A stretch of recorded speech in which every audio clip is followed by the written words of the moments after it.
porque eu tenho certeza que muita gente acendeu. Biblicamente a gente tem esse respaldo, mas assim, ó, as pessoas estão ouvindo que o bruxo, que o maligno, que as trevas, eles conseguem se movimentar de um lugar para o outro no espírito. E o homem de Deus, a mulher de Deus, ele consegue sair daqui em espírito e se movimentar e ir para outro lugar, como... eu já sei, mas como que funciona isso? O nosso Deus, ele sai perdendo nisso? Como não, é que é? Claro que não. Ai, tá glória. Primeiro é que Deus é onipresente, está em todo lugar, né? Se você quer chegar em algum lugar na vida espiritual, você precisa orar. À medida que você ora, essa de você sair de... Não, Deus, eu tenho dito assim muito, eu falo coisa... eu tenho dito assim, eu estou orando, alguém mandou uma mensagem, pastor, estou passando dificuldades A, B e C, o senhor podia orar para mim, para minha filha que está no hospital? Eu não preciso ir para lá. E muitos de nós estamos perdendo contra o diabo, porque o diabo sabe disso desde o início. Você acredita que você pode estar aqui agora a orar e dizer, Deus, eu estou orando no Espírito. E agora que eu oro no Espírito, leva-me agora onde essa pessoa se encontra. Estenda a mão agora sobre ela. Pastor, não precisa. Estenda a sua mão, toca nela, movimenta tudo que está de errado agora nesse instante.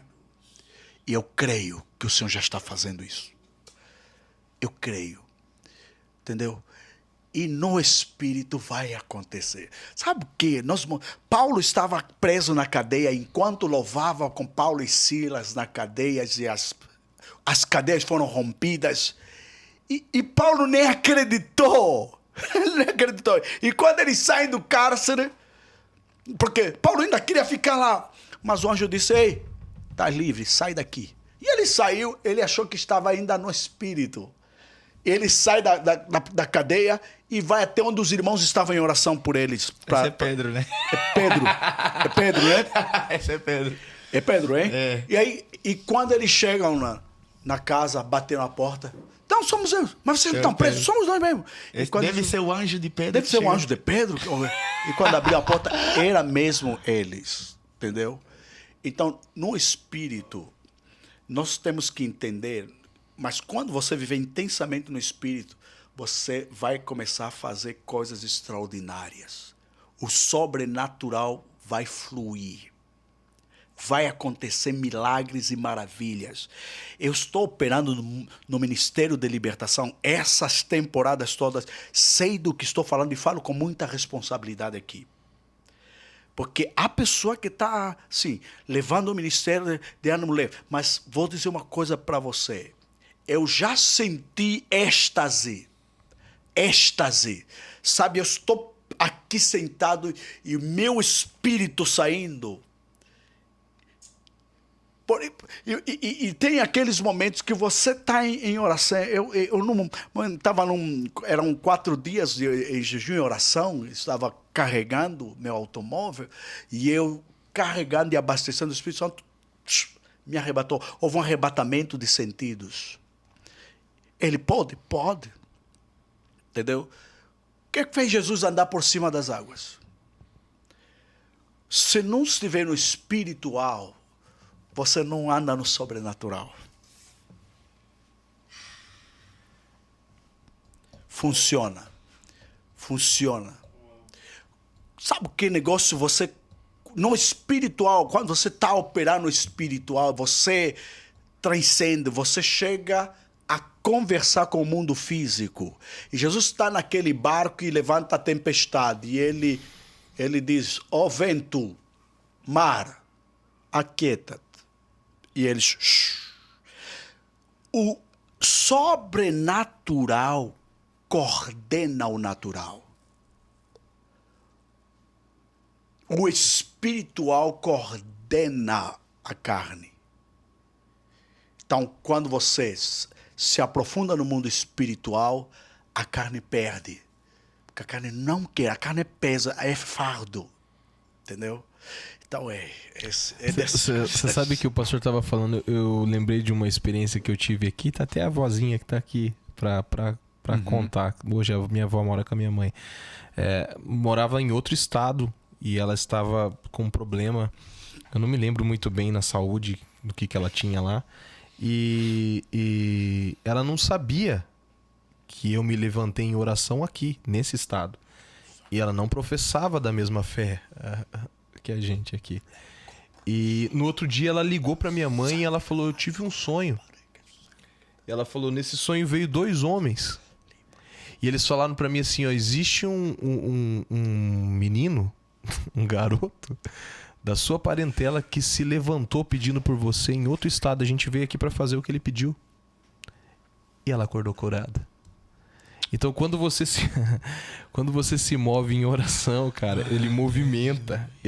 Você está dentro de um propósito do que Deus quer fazer. A oração, ela é... Você tem alguma pergunta para fazer? O Yuri tá daquele jeito que o Ziel falou, ele só tá tendo reações. Meu Deus do céu, tá tendo... Aleluia. Tá tendo reações. Então, assim, pastor, existe uma necessidade real... durante todo o episódio isso tem ardido no meu coração. Existe uma necessidade real de... Quando eu falo a igreja, eu falo de nós, a igreja do Senhor, a noiva, desse despertamento para esse sobrenatural, de tal forma, se a gente tomar esse bastão, se é que é um bastão, se a gente tomar essa bandeira do sobrenatural, quem que pode com a igreja, cara? Eu me lembro de histórias de quando eu era pequeno, que eu ia pra igreja com a minha avó ainda, em outra cidade, muito pequenininho, a igreja ainda de tenda, aquelas igrejas que eram feitas de tenda de circo. Eu fui nessas igrejas. Eu só tenho essa cara aqui de menininho, mas eu sou meio velho, né? E eu me lembro de ouvir naquela época coisas assim extra. Não tinha como uma pessoa chegar num culto e o culto ser normal. Não tinha essa possibilidade. A pessoa chegava no culto porque ela sabia que no culto ia acontecer algo. E por que eu tô tocando esse assunto? Os cultos que o pastor dirige lá em Angola... não quero que soe prepotência o que a gente tá falando aqui, mas assim, existe a possibilidade de um culto ser normal? Não tem como, né? Responde pra mim isso, pelo amor de Deus. Cara. A gente fica muito, muito atento com os detalhes do culto. O culto é para Deus, é para Ele. A glória, a honra é para Ele. O louvor é para Ele. E se alguma coisa estiver saindo do lugar, a gente já coloca outra vez o trem no trilho. A gente já tem que coordenar e dizer, gente, vamos colocar esse bagulho aqui no lugar. A gente tem que ter, porque o culto é para Deus, gente. O culto da sua igreja não é um lugar para brincadeira. Não é um lugar que só o homem fala e Deus se cala. Nós viemos prestar culto para quem? Para Deus. Cadê a voz dele? Cadê o que ele tem para a igreja? Entendeu? Então, culto, eu já presenciei cultos aqui que eu fiquei horrorizado. Eu sei se pronto, tem essa coisa também, o africano chegou e tal, mas você entra num culto, as pessoas já chegam preocupadas com o horário para ir embora. Já entram preocupadas. Vai falar aí quanto tempo de culto fazem agora? Não, o culto, no mínimo umas 5 horas de culto. 4 horas, a gente já está bem resolvido. Aleluia e glória a Deus. Entendeu? Mas num culto avivado. Mas um culto avivado, cheio da presença de Deus, ninguém quer ir para casa. O pessoal fala, fazer o que em casa que eu vou fazer? Estou aqui. Cara, Deus está aqui. Numa cruzada, não sei se vai lembrar que a gente fez no Kikuchi. O culto começou 7 horas da manhã. 7 horas da manhã. Tem a caravana, né? Quando a galera se junta, era mais de 2.000 pessoas. É muita gente, muita gente. Gente mesmo.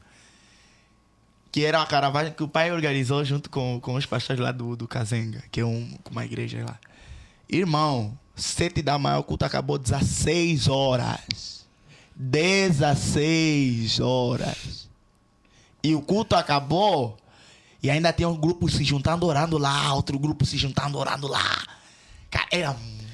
E aqueles espíritos malignos, de demônios que se manifestaram na vida das pessoas, a gente de forma alguma deixamos que elas vão assim para casa. Nunca. Nunca aconteceu. Todo demônio que se manifestou em todo e qualquer culto, e tem irmãos africanos aqui que podem assistir esse podcast, onde concordar comigo. A gente não deixa que as pessoas que caíram no culto manifestado por demônios, que eu vejo aqui, a pessoa, calma aí, a pessoa tá endemoniado. Tá endemoniado e a pessoa vai lá reanimar. Meu Deus. Olha, calma, tá tudo bem? Tudo bem. E ele não sabe que é demônio, tá tudo bem. Deus. Leva no campo bem natural da coisa. Não. E todo mundo que se manifestou aí, a gente já tem uma equipe treinada. A gente já treina uma equipe de intercessores que já ficaram lá 2 dias, 48 horas em oração e jejum, sem comer e beber. E eles ficam preparando o lugar da cruzada, onde vamos acampar para a cruzada. A cruzada evangélica. E por isso que você vê muita operação de milagre na África. Porque a África hoje é um berço do poder da manifestação da glória de Deus. Eu sinto que hoje a América está precisando dos africanos para um grande avivamento. Hoje tem muitos homens de Deus que Deus está usando na África do Sul, no Ghana, na Nigéria, Angola e outras partes da África que há uma explosão de avivamento. Homens de Deus estão se posicionando, estão fazendo jejuns prolongados para um grande avivamento. A Bíblia diz, onde abundou o pecado, superabundou a graça. Aleluia. Então, essa graça para vir, nós temos que buscar. Ninguém busca nada do que não sinta falta. Com certeza, aquilo que não conhece. Pastor, deixa eu